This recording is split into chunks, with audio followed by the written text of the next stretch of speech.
I wanted to say how much I appreciate your podcast as it resonates on a deep and personal level. All of your vulnerabilities and struggles, as well as those of the guests, touch me. Nice to know I'm not alone in my struggle. We're going to talk about that this time, episode 31 of Horrible Writing. That will never work. You can't fuck with us. Seriously? Don't. Oh my God, that's brother. That's bad. You probably should find other hobbies. You ever learn how to talk? Stop. Be happy. Well, you don't bother me. I've seen better people. Do you really want to And my third grade. Give it up.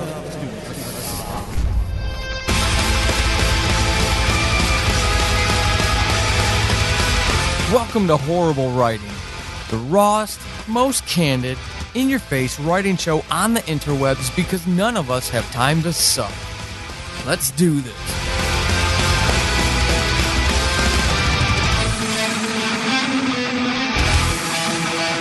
Hey, listeners, pulsating, your host extraordinaire, tongue-in-cheek, self-deprecating. Trust me, I do not think that highly of myself. Hopefully it's a hook that gets you coming back for more, even if you only think this guy is incredibly full of himself, and I have to listen to see how much he really thinks of himself. It's not serious. Trust me, not at all. Not even remotely. Major imposter syndrome. Major thoughts that sometimes lead to lengthy episodes of depression. Hatred, self-dislike, because I don't self-hate, but definitely self-doubt, and questions about whether or not I should even continue doing any of this, to include all 5 podcasts, the monthly short stories to my patrons, and the 4 novels that I have in various stages of editing. What in the world has got me thinking about that? Well, what I read to you at the beginning of the show was an email that I received recently, which, hey, any of you can go email me, or you can email me. If you just go over to paulsading.com, there's a contact tab there, and you can reach out to me. But I got that email from someone who listens to the show. Thank you for your listen, and doesn't feel alone anymore. And from episode 1, I always said that this podcast was going to be about empowering the writer community through candor, just being real. I'm very fortunate. 31 episodes in, I'm always going to share, probably a little too much, but to have the wonderful guests that I've had and the wonderful guests who are coming up, to have them share as much and as openly as they have, with the aim of helping other writers. It's great talking about craft. I subscribe to a number of writer podcasts myself because I can always learn something more. Obviously, I'm unpublished. I can learn a lot more. But I always felt like there was a need for something more in the writer community. And I'd always heard that authors aren't supposed to talk about this stuff because of your brand. Well, I feel like the world is evolving, and that, yeah, we are brands. Well, authors. Let's just talk about the real people who have books out there. They're brands. They have a product line, and they have to protect that. That's an asset. I totally get and appreciate that, but I really feel like the world has evolved, is evolving, to the point where we can share about these things here. And I got this email, and I thought about it, because the person who wrote it to me, M, thank you very much, wanted to touch base to know how I cope with writing and building self-trust. How do I know when I'm telling a story the right way, the way it should be told? And how do I know my voices are the right one? And M emphasized a couple of the words in there, mostly you, as in me, and the word right. So I told M that I was going to do some thinking about it, and then I decided I'm going to do an episode as well, because M's question is very relevant, it's very profound, and it's as simple as it is difficult. And what I mean by that is this journey, having hundreds of thousands of downloads of my audio dramas, my Subject Found, Diary of a Madman, Atheist Apocalypse, and hopefully Who Killed Julie in the near future. This year, Who Killed Julie will be out. But hundreds of thousands of downloads of those shows and counting. Thank you very much to everyone who's listened. And so already exposing myself, my writing to that many people as I position these 4 novels for release, and not necessarily pursuing the safest storylines, has given me a lot of material to ponder and a lot of thinking to do and a lot of questioning and doubting.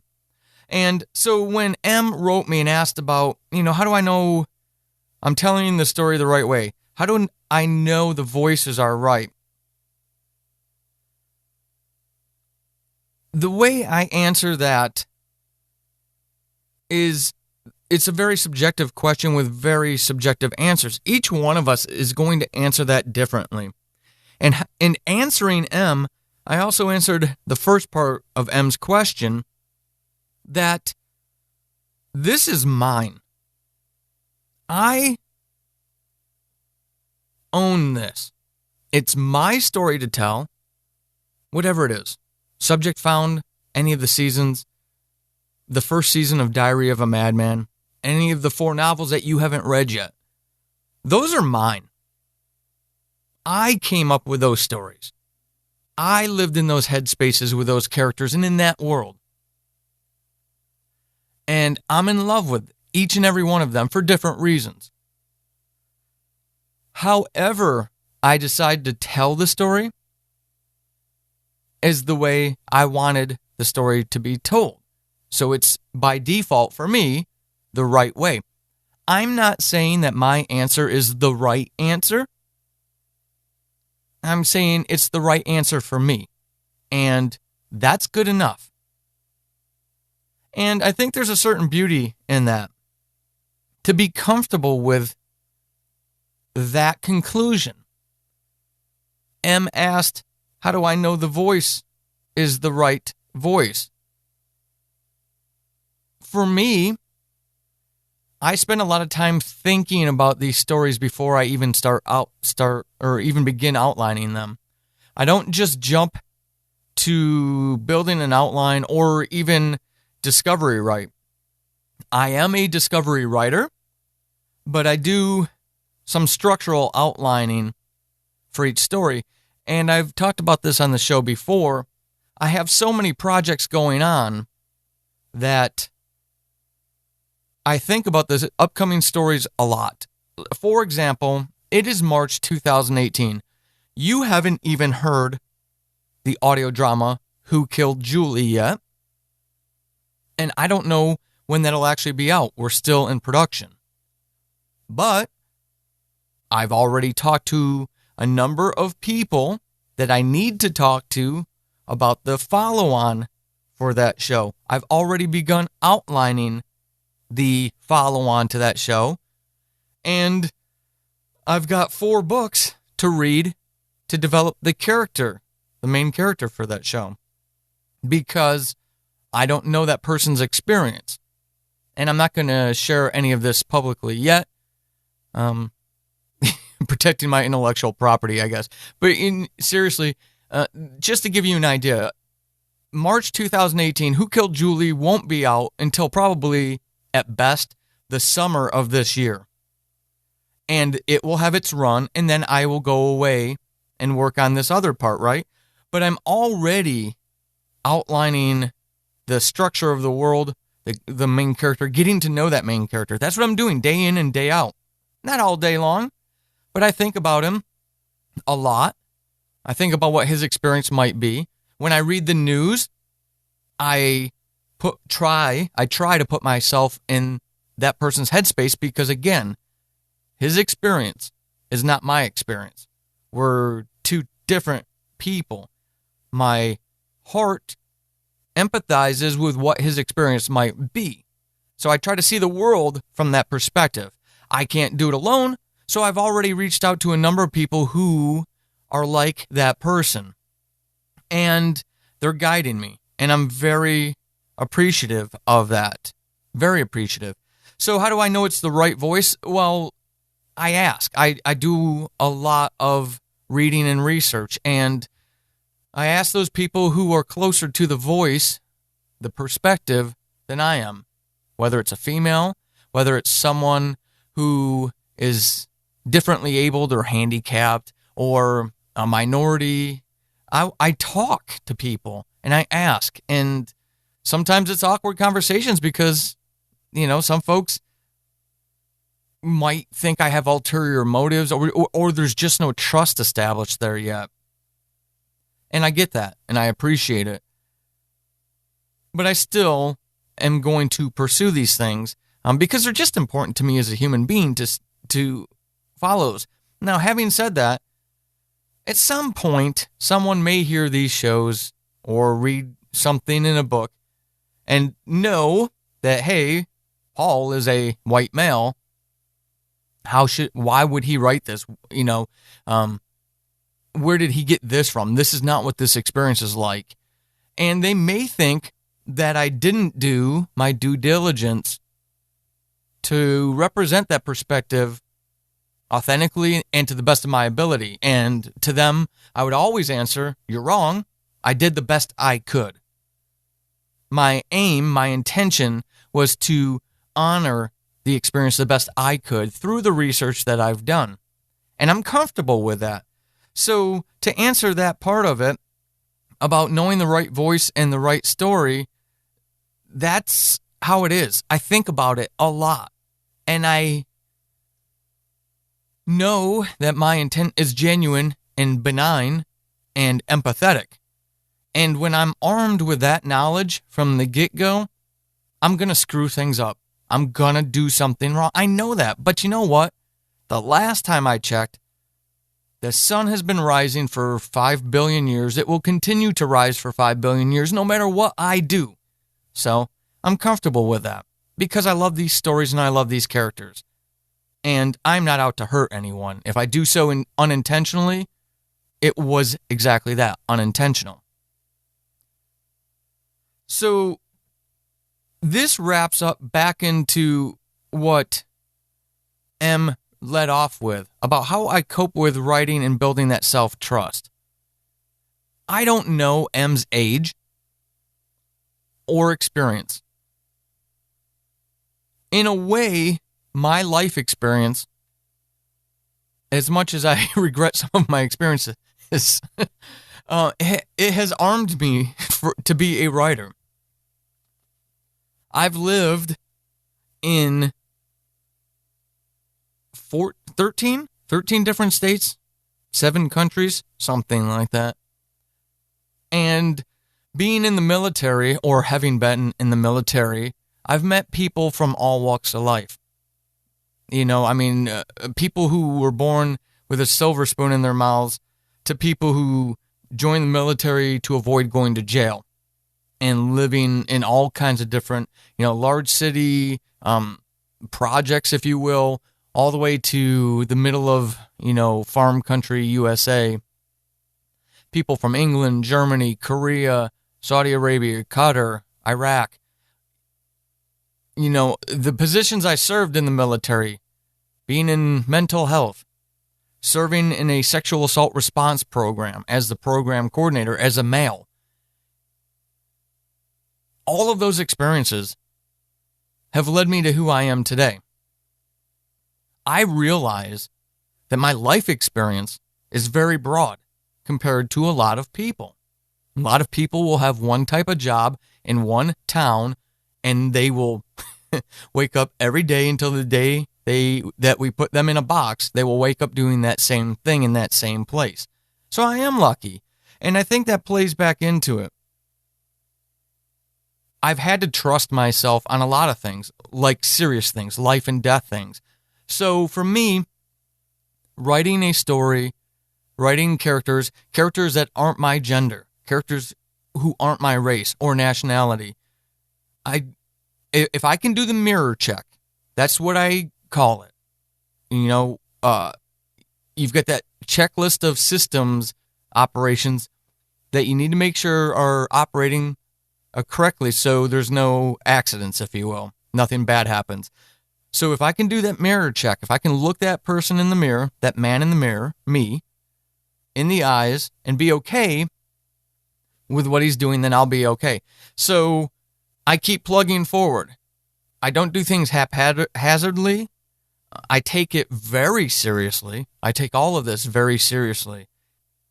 And I think that my passion and my love for this help me work through those tough times. So, Em, when you talk about that self-trust, I don't have myself on a pedestal. I don't think I have even plateaued, right? I don't even have a book out. How can I plateau? I know that I'm on the front side of the mountain, and I've got a lot of work to do to even get to the summit, even halfway up the summit. I know that about me. I know I have a lot to learn. A lot to learn. I go to my writers' groups almost weekly. I rarely miss a week. And there's some local writers who are very talented people, extremely talented people. And I'm amazed that I'm the one who's got the hundreds of thousands of downloads to a podcast. And an audience, I hope, will translate into book buyers. And they are, you know, I'm just talking about a generic person, no one in particular, but they are obscure when it comes to a fiction community, fiction-loving community, like the audio drama community, for example, because they're so talented. But that's where I keep myself grounded. I've got a lot of work to do. I am nowhere near as talented as so many people, but I love it. I wake up every day excited to do this, excited to get to that keyboard again, excited to check that bucket list item of having a book published.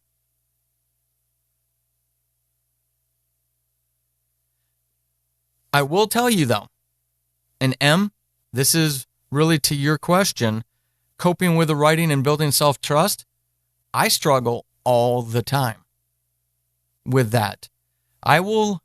Right now I'm editing a book called, tentatively, 12 Deaths.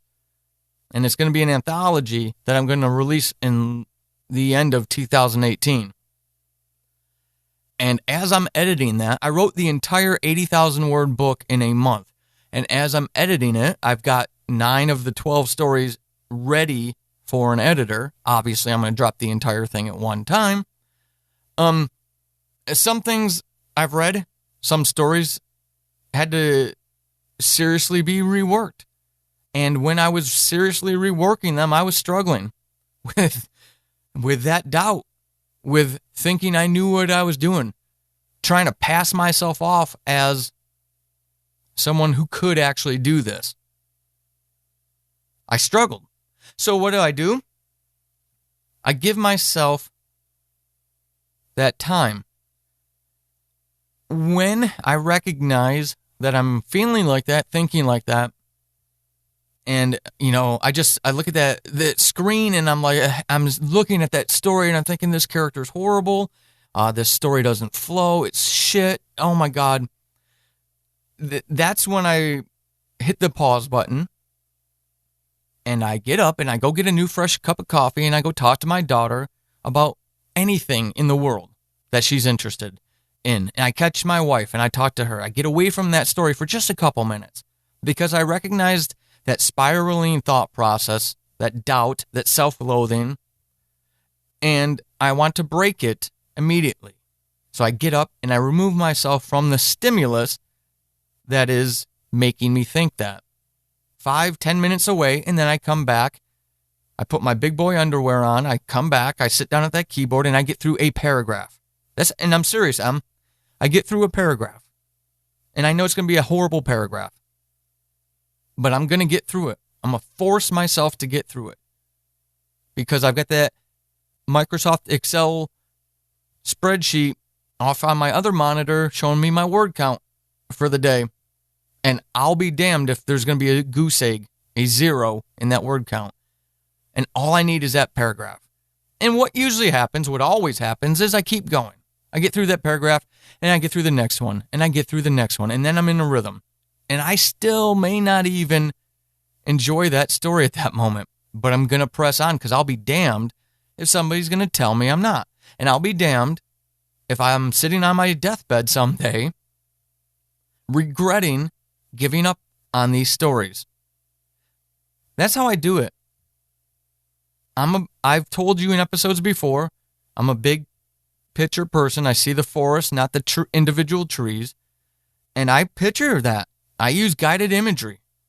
I use visualization. And I imagine me on that deathbed, surrounded by the few people who actually kind of can stand me. And I don't want to be laying on that bed, regretting never pushing through to get a book published. I put that book out on Amazon and one person, my mom, thank you, Mom, buys it. I've still done it. And that's what pushes me. That's what pushes me through those moments of doubt. That's what pushes me through moments when I don't know if I'm 100% sure about the right voice or the right way to tell a story. Now, I will close by saying this. You've got to do your homework. You have to study the craft. You have to read people who you admire. You admire them because of the way they tell the story or the type of story that you like. Why? What are they doing that works? Study that. Highlight, get a paper book. Yes, paper books still exist. Go get a paper book and highlight the things that pop out at you.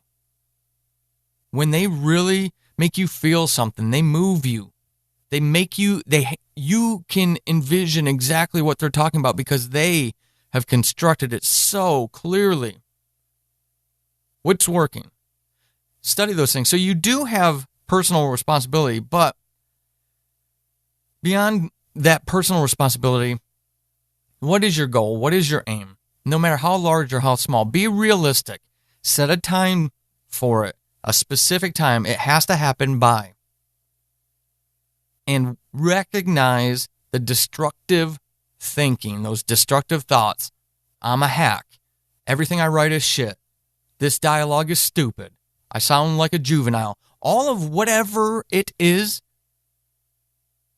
as soon as you've got to recognize it. And as soon as you do, get yourself out of that situation. Take a walk around the block. Take a walk around the house. Throw the ball in the backyard with your kid, your dog, your spouse, whatever, but get back to it. Something short, something brief, get back in there. And plug away. Make it manageable. Don't sit down and say, I'm going to get these next 10,000 words done, no matter how much it sucks. Sit down and say, I'm going to get this next paragraph done. I'm going to get this next sentence done. And you'll see, sentence by sentence, paragraph by paragraph, you're plugging through that self-doubt. You're an observer of the world, M, and to anybody else who feels like this, get out into your world, observe what happens. You'll notice that there is rarely, if ever, a right answer to anything. Everything's subjective because perception is subjective. And therein lies the beauty of what we want to do as aspiring writers. We get to go play in the realm of subjectivity. That means not everybody's going to like what you write, and you're not writing for everybody. But it also means that the people you are writing for are going to relate, they're going to appreciate it, they're going to love it. I hope this has helped. This was a very profound question. I thought about it for a number of days, and I couldn't wait to do an episode on it because M got me thinking. So, Em, I want to thank you for reaching out and helping other people, because you did. You just did. I'm glad you don't feel alone anymore. You aren't. And you're a friend of the show now, so make sure you reach out from time to time. And when you do end up on the New York Times bestseller, I want an acknowledgement. All right. Hey, folks, if this show helps you at all, if you enjoyed, if it keeps you writing, go ahead, go over to your favorite podcatcher and leave a honest, genuine review and rating for it, please. It would do me you would be doing me a world of favors if you did that. If you want to write to me, just go over to paulsading.com and click on that contact tab, and I will get to you as quickly as I possibly can.